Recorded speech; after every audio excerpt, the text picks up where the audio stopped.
अस्सलाम वालेकुम। Welcome back to with brand new topic. आज का टॉपिक है हाउ टू डू रिबॉन्डिंग। तो रिबॉन्डिंग के लिए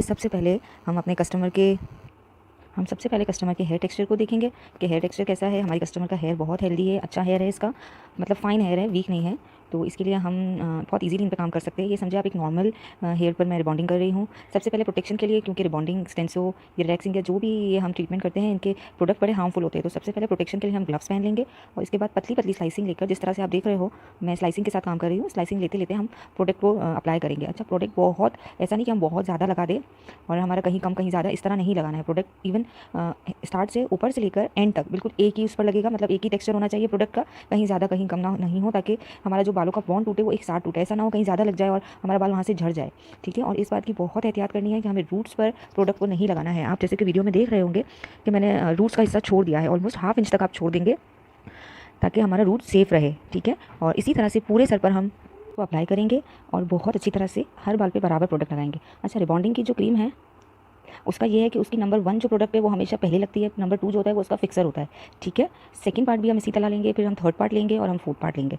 मैं यूजुअली बहुत रिबॉन्डिंग्स करती हूँ तो मैं क्लिप्स नहीं करती और बहुत रेयरली क्लिप लगाती हूँ, अदरवाइज़ मैं मेरी हेल्पर मुझे पार्टिंग देती जाती है। बट अगर आप बिगनर है तो आपके लिए बेटर है कि आप बालों को 4 हिस्सों में डिवाइड करें और फिर आप प्रोडक्ट अप्लाई करें ताकि आपकी हैंडलिंग ईजी हो। ठीक है, क्योंकि हैंडल पावर होना बहुत ज़रूरी है काम में।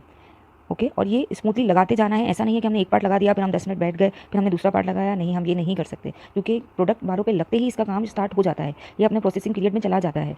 ठीक है, अगर हम इन छोटी छोटी चीज़ों का एहतियात करेंगे तो हमारा बाल कभी भी डैमेज नहीं होगा। अब हमारी पूरी कंप्लीट एप्लीकेशन हो चुकी है और हम बालों को ऑलमोस्ट, मेरी कस्टमर का बाल हेल्दी है तो मैं तकरीबन 10 मिनट तक छोड़ दूँगी और 10 मिनट के बाद मैं अपने कस्टमर का बाल चेक करना शुरू करूँगी। इस कस्टमर का बाल हेल्दी था तो इन्हें होने में ऑलमोस्ट 25 मिनट लगे, लेकिन ये ज़रूरी नहीं है कि हर किसी को 25 मिनट लगे। आपको 5 to 7 मिनट बाद चेक करना है। जिस तरह से आप देखिए मैंने एक सिंगल बाल लिया है, उसको मैं स्ट्रेच कर रही हूँ, उसमें इलास्टिसिटी आ चुकी है, दैट मीन्स मेरा प्रोसेस हो चुका है।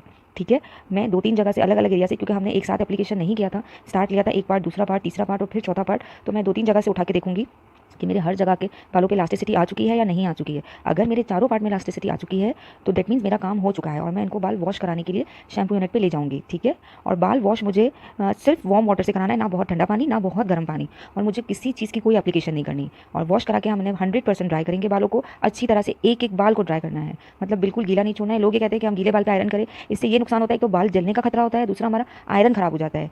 ठीक है, अब आयरन देखिए, आयरन के लिए हमें बिल्कुल पतला पतला स्लाइस लेना है, लाइक कुछ सेंटीमीटर का स्लाइस लेना है, आधे इंच से भी कम, बहुत मोटा मोटा पार्ट नहीं लेंगे, पतला पतला स्लाइस लेंगे और एक स्लाइस पे एटलीस्ट 8 to 10 टाइम हमें अपना आयरन पास आउट करना है।